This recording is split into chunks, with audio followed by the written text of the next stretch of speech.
हमारे देश में हर साल 1,40,000 कैंसर के नए मरीज मिलते हैं, जिनमें से करीब 75% की मौत इलाज के अभाव की वजह से होती है और अब मात्र 3 से 7% ऐसे लोग होते हैं जिनके बचने की उम्मीद होती है।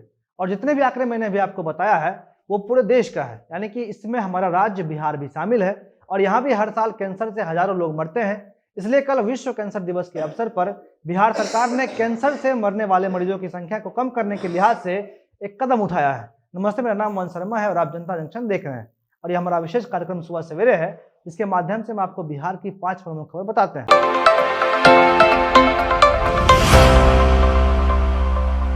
पहली खबर, कल विश्व कैंसर दिवस था और हर साल इस दिन को कैंसर के प्रति जागरूक करने के हिसाब से पूरे विश्व में लोग मनाते हैं। इसलिए कल इस दिन के मौके पर बिहार सरकार ने कैंसर से बचने के लिए टाटा मेमोरियल अस्पताल के साथ मिलकर एक प्लान तैयार किया है, जिसके तहत कैंसर का जांच करके जल्दी बीमारी का पता लगाने पर जोर दिया गया है।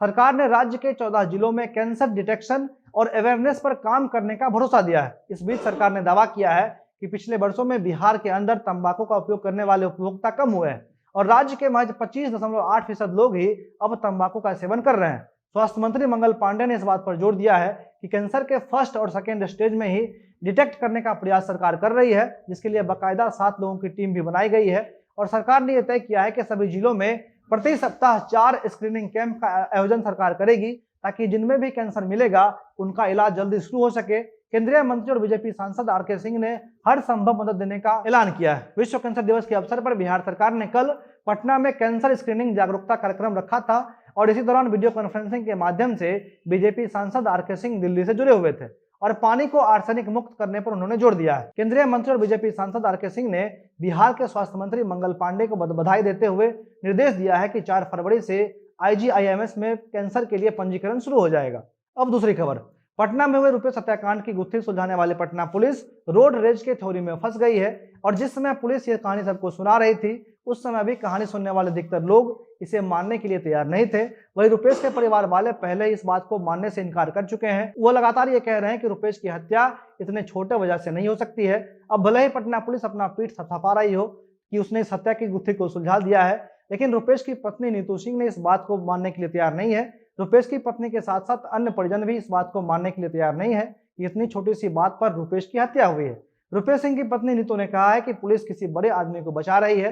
नीतू सिंह ने कहा है कि इस मामले में सीबीआई जांच होनी चाहिए, जिससे उन्हें इंसाफ मिल सके। नीतू सिंह ने कहा है कि हाईकोर्ट की निगरानी में सीबीआई जांच होनी चाहिए। आपकी जानकारी के लिए बता दें कि पुलिस के अनुसार उसने हत्या के आरोपी को गिरफ्तार कर लिया है और हत्या का वजह पुलिस ने मामूली सा रोड रेज की घटना को बताया है। पुलिस के अनुसार यह घटना नवंबर महीने में हुई थी और आरोपी ने जनवरी में उसका बदला लेने के लिए रुपेश सिंह को गोली मारी थी। पुलिस की इस थ्योरी को कई राजनेता भी मानने के लिए तैयार नहीं है और पुलिस के मुताबिक हत्या करने वाला एक बाइक चोर था। पुलिस ने उसका नाम ऋतुराज बताया है। जब पुलिस ने इस मामले की जानकारी दी थी, तब ही रुपेश सिंह के बड़े भाई ने कहा था कि हमें इस पर विश्वास नहीं है और अगर पुलिस के पास सबूत है तो वो हमें सीसीटीवी फुटेज दिखा दे। फिलहाल आगे देखना होगा कि इस मामले को लेकर क्या कुछ होता है। अब तीसरी खबर, बिहार में सरकार ने अब किन्नरों को मुख्य धारा से जोड़ने के लिए एक अहम फैसला लिया है। बिहार सरकार ने पटना हाईकोर्ट में एक हलफनामा दायर करके यह जानकारी दी है कि ट्रांसजेंडर समुदाय को बिहार सरकार के पुलिस विभाग में उनके आबादी के बराबर हिस्सेदारी दे दी गई है।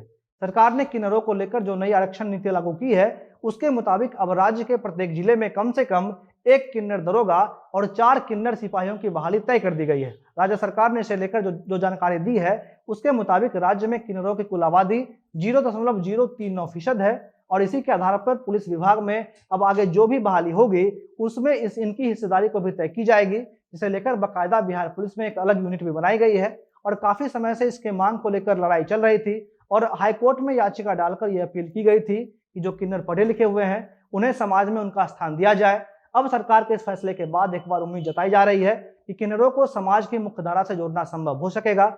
समाज में फैली विसंगतियों की वजह से पढ़े लिखे किन्नर को भी देह व्यापार जैसे कामों में मजबूरन जाना पड़ रहा था। हालांकि पिछले कुछ साल में अलग अलग राज्य की सरकारों ने और खासकर कोर्ट ने इस तरफ अपना ध्यान दिया है, इसलिए अब इनके मन में भी सरकार की इस पहल से उम्मीद जग गई है। इसके पहले उत्तराखंड हाईकोर्ट ने भी किन्नरों को सरकारी नौकरियों में आरक्षण को लेकर फैसला दिया था। उत्तराखंड हाईकोर्ट ने कहा था कि सरकार जो भी योजना लाती है उसे किन्नर समुदाय तक भी पहुंचाया जाए और इस प्रकार से देश के अन्य कई राज्यों में किन्नरों को लेकर एक अच्छा माहौल बना है। अब चौथी खबर, यह खबर शराब माफिया की गिरफ्तारी से जुड़ा हुआ है। शराबबंदी के बाद भी बिहार में आए दिन करोड़ों रुपए का शराब बरामद होता है। अब सवाल यह भी उठता है कि आखिरकार बिहार में शराब माफियाओं का जाल कितने बड़े पैमाने पर फैला हुआ है कि पुलिस प्रशासन इसे रोकने में लगातार असफल है। हालांकि कल एक ऐसी खबर आई है जो पुलिस प्रशासन को राहत दे सकती है। मद्य निषेध की टीम ने बिहार से 1000 किलोमीटर दूर बैठा एक शराब माफिया जिसका नाम अजीत खलीला है, उसे हरियाणा से गिरफ्तार किया है। कहा जा रहा है कि बिहार के माफियाओं का हरियाणा के शराब कारोबारी से डायरेक्ट कनेक्शन था और मद्य निषेध की टीम के मुताबिक 15 महीनों में शराब माफिया ने करीब 50 करोड़ रुपए की शराब का सप्लाई बिहार में किया है और कल मद्य निषेध की टीम ने इसे हरियाणा से गिरफ्तार करने के बाद हवाई जहाज से करीब 1 बजे पटना लेकर आई है। ये कितना बड़ा शराब माफिया है इसका अंदाजा आप इस बात से लगा सकते हैं। इसे हरियाणा सरकार से शराब बेचने के लिए लेवल 1 का लाइसेंस मिला हुआ था और साथ ही सरकार की तरफ से इसे 2 बॉडीगार्ड भी दिए गए थे और कहा जा रहा है कि सिर्फ सोनीपत में इसकी शराब की 8 दुकानें हैं। बिहार में गोपालगंज, चंपारण, मुजफ्फरपुर और सिवान के शराब माफिया लगातार इसके संपर्क में थे और फोन करते ही शराब की सप्लाई हो रही थी। बिहार में शराबबंदी लागू होने के बावजूद हर महीने करीब 20 ट्रक शराब इसने बिहार में सप्लाई किया। इसका नाम अजीत खलीला क्यों पड़ा, यह भी काफी दिलचस्प है। बताया जाता है कि यह पानीपत जिले के खलीला गांव का रहने वाला है, इसलिए उसने अपने नाम में खलीला शब्द जोड़ लिया। पुलिस के मुताबिक अजीत का राज एक ड्राइवर ने खोल दिया। कुछ महीने पहले गोपालगंज जिले के कोचाईकोट में मद्य निषेध और लोकल पुलिस की टीम ने छापेमारी करके हरियाणा से आए शराब के भरे ट्रक को जब्त किया था और इसी दौरान पुलिस ने ट्रक के ड्राइवर और खलासी को पकड़ा था और पुलिस ने जब पूछताछ की तो दोनों हरियाणा के रहने वाले शराब ठेकेदार उपेंद्र उर्फ भूपी और अजीत खलीला का नाम लिया था।